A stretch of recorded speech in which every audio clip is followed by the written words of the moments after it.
Well, good morning. Thank you for joining us, and it's more than a good morning, it's a great morning. And if you hear sounds of laughter or joy or wanting of toys, you'll understand here in a few minutes, I promise you, but stay with us. This is a wonderful time for us to all gather and share the good news, and we have a lot of good news to share today. Because every child more than deserves to have a family who will love them and support them forever, by the way, we set out a few years ago to do just that, to hope to realize that for every child in the state of Indiana, to belong to a permanent, and I underscore permanent, forever loving home, where they can learn of their true talents and their full potential and realize that as well in that nurturing environment. And that's why in 2018, we sat down with our Indiana State Department of Child Services, sat down with Director Terry Stigdon, and sought to build a culture that would help do just that. And we have come a long way. And we have been making sure that the frontline staff are equipped with all the resources that they need so that they can do what they do best. And Terry, time flies when you're having fun, maybe sometimes when you're not having fun, but you and your staff have just gone way up and beyond the call of duty, and the state of Indiana is the true beneficiary of that. So thank you for your leadership and to better protect children who are in need and help more parents realize their dreams to either start or to grow their families. At the beginning of this year, we stood up the first ever adoption unit housed within the Department of Child Services here in the state of Indiana, and we're empowering truly those family case managers to do just that, to have those resources and to make it, to keep the main thing, and make it their main mission to find those permanent homes and loving parents and unite the two. Terry and her team at the Department of Child Services have, in just that short window of time, doubled the number of adoption consultants from 7 to 19 now on the ground, and I will say again, most importantly, have equipped them with the resources and the training they need to do their jobs. They've launched an enhanced database for better tracking of adoption inquiries and a digital picture book of Indiana's waiting children. And, oh, by the way, they're currently in the process of rolling out a statewide adoption rapid permanency review designed to bring that, again, permanency to children and promote that systemic change within our child welfare system. Thanks to the team at DCS and the team, our federal partners, our team upstairs in the Indiana courts, led by Chief Justice Loretta Rush, and with the support of everyone, that collaboration, which has really been key to the progress and to this success, I'm proud to say in the last year, 2,489 children have been adopted. And that 2,489 number is not just a number. I hope folks understand the positive, far-reaching ripple effect that number has. I make a lot of job announcements, and those in many respects pale in comparison to the impact that 2,489 number is having on our families and our state, and the opportunities, true opportunities people will have to realize their God-given talents and their future. So that's got to be the best number that I can or maybe ever will be able to share, but we're not stopping there. We have more work to do, and you'll hear from a chorus of examples of folks who have taken this step, and Devontae and Xavier, who know now, you'll see, maybe hear from them here in a few, who actually know and have felt the warm embrace of that permanent and forever home. We're talking about daily hugs every day, and that is, ladies and gentlemen, priceless. And their mom and dad are here, Amy and Brent, and their big sisters are here to join us today. This is truly, you're going to see it, a special bond. And again, you'll all be up in just a couple moments. I'm also looking to my right here at my buddy, Josh Christian Oswald, who's with us, I say again, because you've been with us on this journey every step of the way, and we've learned so much from your insight and from your experience, and now you're continuing to share that at the national level for our nation. And so the impact that you've had here in Indiana, immense, and our loss here in Indiana is the nation's gain, and it's so good to see you back home in Indiana again. We're happy that you're here. Josh, as I understand it, I asked you earlier, you're 23 years old, and you were in the system, so to speak, and had been in 18 different homes. But you just most recently have experienced your permanent and forever loving home, and we're so happy and touched by that. And every citizen deserves this. And that's what our mission is here today, and to have that family that they can call their own, and it to be permanent, and to have mentors surrounding them. That is truly what is going to make a difference long term in not just their lives, but in our state. We've come a long way, but as you'll soon hear, we have still a ways to go. And we're not going to let up for 1 second. We have over 1,000 children in just Indiana who are seeking that forever home. And so we take that as our assignment. And we're looking not just to be there for them, to connect with them, but to share the good word all across the state of Indiana. And so others feel compelled to step forward. And I say to the Assistant Secretary who's with us today, Lynn Johnson, who we are all in. We heard you, we took the challenge, and we're going to be all in. And if there's anything more than being all in, we're that too. We just appreciate, and I'll turn it over to you, but Madam Secretary, we just appreciate your commitment and your compassion and your passion for this, your partnership.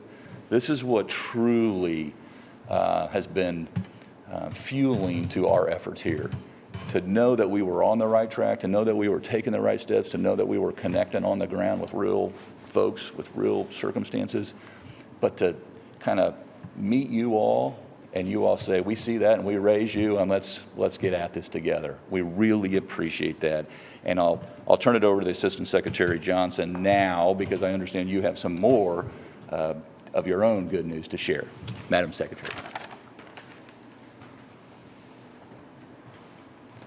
Thank you so much, Governor. It is such a thrill to be in Indiana. I am enjoying this visit, and what beautiful weather, and thank you for not having humidity. That is so important to me. DC humidity is something to get used to. This is a very exciting day for children and youth across this state. For many years, national data would show an increase every year in the number of children entering foster care and average numbers on adoption.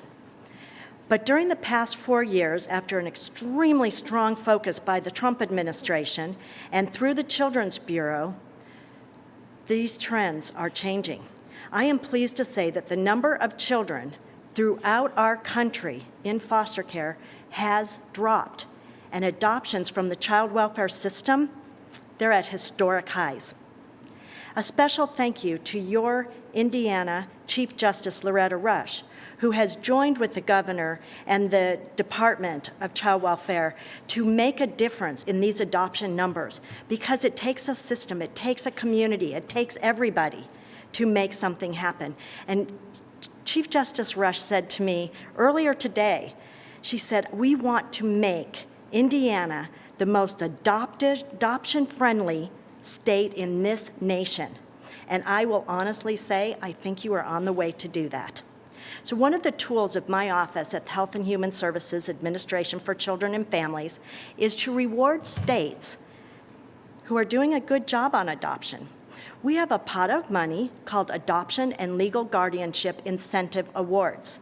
These are cash awards given to states that increase the number of children in foster care who achieve permanency through adoption or legal guardianship. Today, I happily announce of the 49 states that are receiving cash awards, Indiana is at the top of the list. Yes, literally, Indiana is the best in this country. Well done, Indiana. In 2019, Indiana had close to 2,500 adoptions from foster care. You heard the governor talk about that. In 2018, your state had just over 2,000, which is a huge climb over the 1,100 in 2015. You see where I'm going, right? Way up and up. Indiana has been a leader in promoting adoption from foster care. And children in foster care in Indiana will have safe, loving, permanent homes, because the determination of this governor, of this team, of this Chief Justice is amazing. So Governor Holcomb, I present to you the Adoption and Legal Guardianship Incentive Award for Indiana of nearly $5 million, which is 11% of the entire country's incentive awards this year.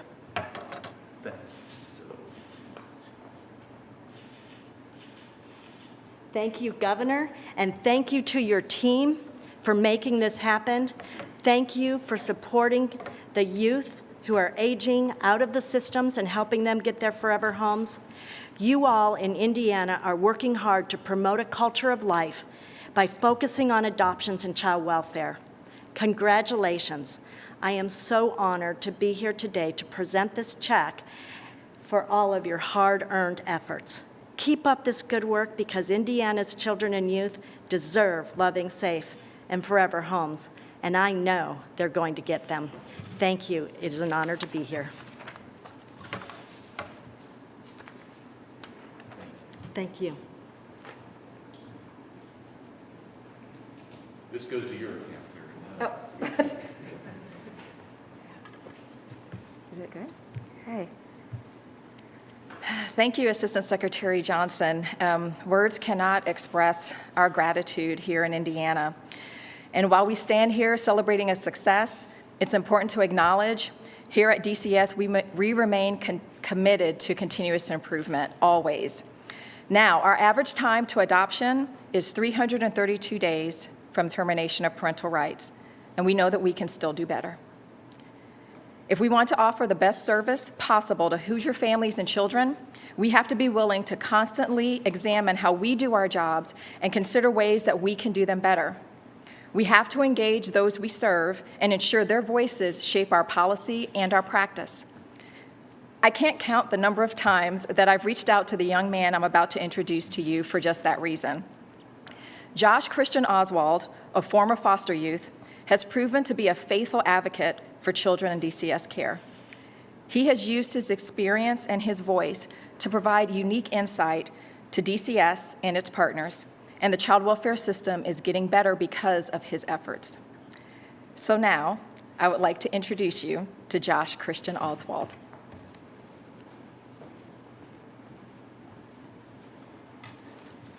Thank you, Director Stigman. Hi, folks. My name is Josh Christian Oswald, and today I'm here as the Youth Engagement Coordinator for the Assistant Secretary, Lynn Johnson, and Associate Commissioner, Jerry Milner. I'd like to thank Governor Holcomb and Director Stigdon for your passion and your commitment for all children and all families. These efforts is what led us here today. Indiana has received the largest adoption incentive award in the country. Prior to interning with the federal team, I became a foster care advocate throughout the years and have joined several national groups and in efforts to advance the system. This is a special moment because I'm a Hoosier and I grew up in Indiana's foster care system, a system that I spent almost 2 decades in. I am the baby out of 6 biological siblings. I currently have about 13 nephews and nieces in foster care.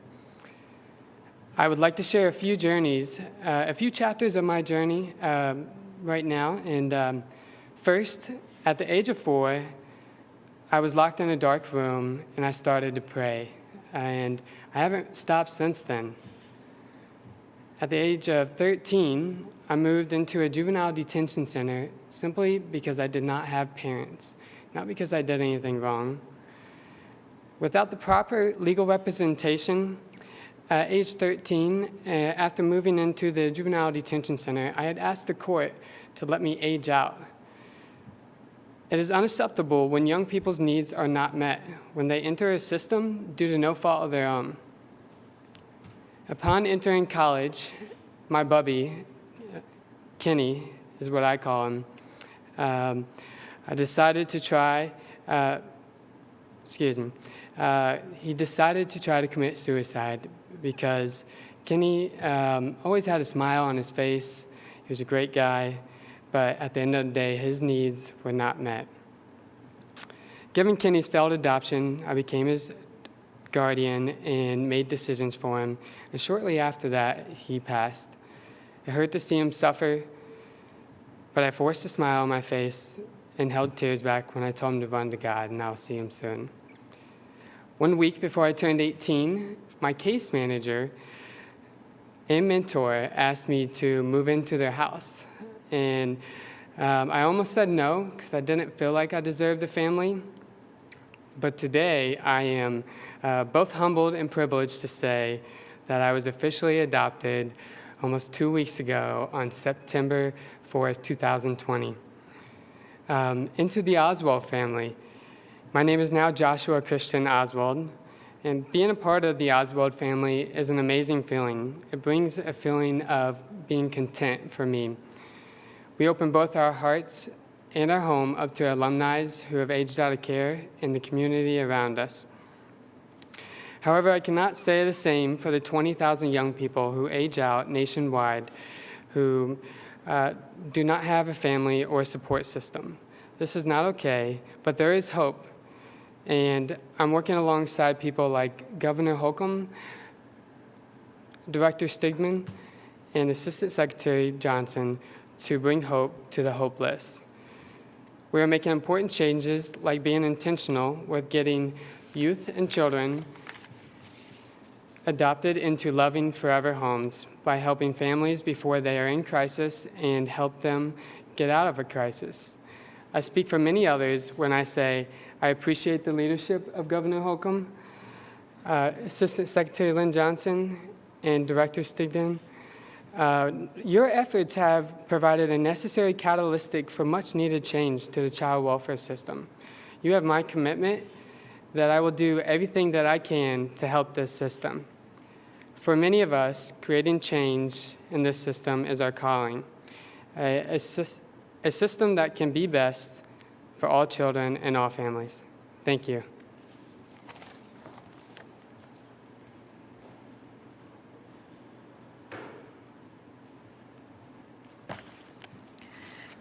So this recognition comes at a time when it's challenging for so many to serve, when efforts to wrap around Hoosier children in need are they're more important than ever.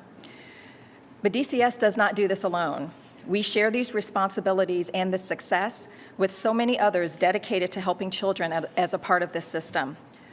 Our lawmakers, our judicial officers, our community partners and service providers, our countless volunteers, our kinship and foster families, and of course, our adoptive parents who have answered the call to be all in. Indiana is receiving this award because they are willing to put Indiana's children first. DCS makes every effort to reunite children with their caregivers, but the truth of the matter is that's just not always possible. When adoption becomes the best plan for a child in DCS care, our attention is on the dedicated people who express interest in permanently expanding their families. They open their hearts and their homes, just like Josh said. There truly is no greater gift than to give a child a home. It is my distinct pleasure to introduce a couple that did just that. During my first week as a director of DCS, I had the honor of meeting with the Fox family and seeing firsthand the love that they have for two little boys that they were fostering at the time. On July 10th, 2019, Amy and Brent Fox changed these two little boys' lives forever. So I would like to invite them to share their story with you now.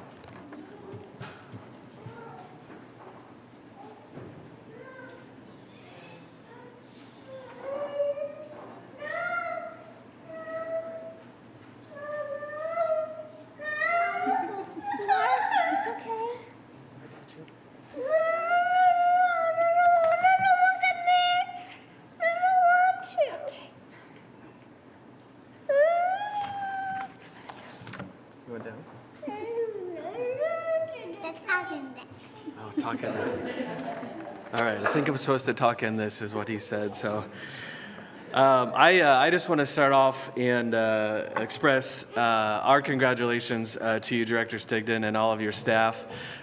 This is an exciting day for you and everyone that's involved in helping kiddos to find forever homes. And we know personally how this represents so much of an amazing impact that you and your team are having in the lives of so many families. And so we just want to say thank you and congratulations.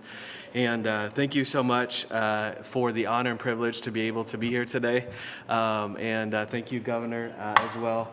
For the invitation to be able to be here and represent foster and adoptive families. And I just want to start off by giving you a quick glimpse into our story. My wife and I, we first started to talk about feeling led to step into foster care when our youngest daughter was about 6 weeks old. And then we spent the next 10 years trying to actually ignore that conviction because we were too scared and it seemed like way too much for us to handle. Shortly after her 10th birthday, we realized we had spent the last decade talking about it and not doing anything else. And so we realized that we either were going to step up and do something about it or we weren't going to talk about it again. And I heard someone say, and it really just stuck with me, they said, our no might be much more difficult on them than our yes may ever be on us. And that really resided in my heart. And so the next day, we said yes. And we began our licensing process. And in that process, we made it very clear that we had the capacity for one child. So we were licensed for the one. And we picked up our son on July 2017 in the DCS office, and he was about 10 months old at the time. And we were excited to have one more child into our home and to love on him and to allow him to be part of our family. And then about a couple of weeks later, we actually received a call again that said that he had a baby brother. And so we brought his 7-week-old preemie baby brother home to be in our house about 1 month later. And so yes, you can do the math. That makes 2 kiddos that we added to our home. And we doubled the amount of kids in our family in a short amount of time, but we would not have it any other way for sure. And we are excited that we adopted our sons on July 10th, 2019. And we are awesome, we love our kiddos. And as you can see, they're having a lot of fun here as well. So as our son's adoptive parents, we have so much still to learn. But we would love to share with you today a few of the things that we know to be true that we have learned on our foster care and adoption journey. Number one, we had to just do it afraid. Our fears and uncertainties and doubts and insecurities did not go away once we said yes. And so if you are hearing this today and you have considered stepping into fostering or adopting, we just want to encourage you today to simply take your first step. Number 2, we are not extra strong or really special or super brave. We are regular, normal people that simply chose to say yes. In fact, we hear often from those either strangers or friends and family, I could never do something like that. I could never do what you do. And we understand because we used to say the same thing. But we want you to know that we're not super brave. There's nothing that happened that made us really strong. We're just normal people. We do not have it all together, as you can tell. And I am certainly still trying to figure out how to be a boy mom. So I say often, nothing changed except for yes, and yes changed everything. And then number 3, we believe that everyone can do something. We know that not everyone is meant to or can foster and adopt, but we believe that every single one of us can do something to help care for the marginalized and vulnerable children in our state. Throughout our foster care journey, we have had so many people that have come alongside us to support us. And these people did not sign up for foster care, but they simply chose to step into it with us and to walk alongside us. And those people are a part of our family's story forever. They have made a lasting impact on our children that will go far beyond our years. And we are forever grateful for them. And so I encourage each of us to find our something. What is your something? Can you deliver a meal? Can you send a card? Can you say a prayer? Can you mow a lawn? Can you read to or tutor a young child? Can you mentor an older or aging out youth? Everyone can do something. We believe very strongly, and as you've heard today, that every child in Indiana belongs in a family, and families need support. And so every one of us can do something. Thank you.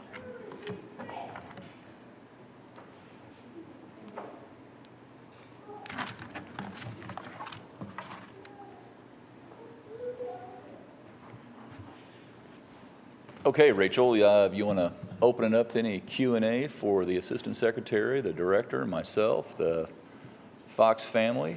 Devontae, you want to take some questions? Xavier? Got a lot to say. Who's up first? Rob Burgess with the Wabash Plain Dealer. Good morning, Rob. It's usually afternoon. Good morning. It's nice to have children screaming on that side as well, not just this side. Everyone can relate, yes. Don't want to feel left out. But what challenges, this is for anybody who wants to answer it, but what challenges has the pandemic caused as far as completing the foster care to adoption process? I know a lot of things happen face-to-face that can't happen that way right now, and maybe there's less people willing to step up now, but just whatever you can tell me about that. Sure. Director Stigdon, you want to elaborate on kind of the details, but how we haven't withdrawn from our commitment, but we've had to make adjustments.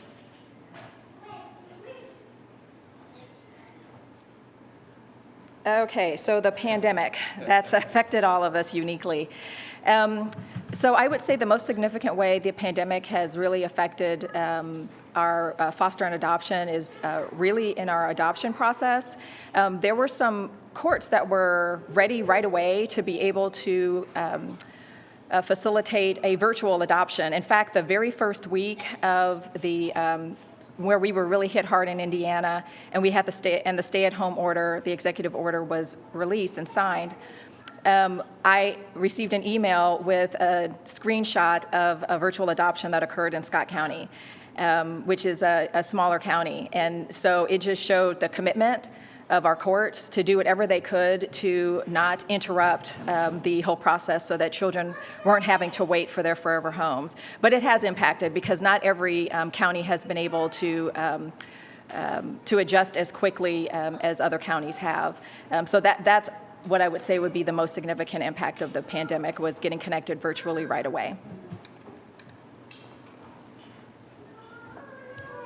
For our journalists in the digital press room, if you'd like to ask a question, you can click the raise your hand button and we'll call on you.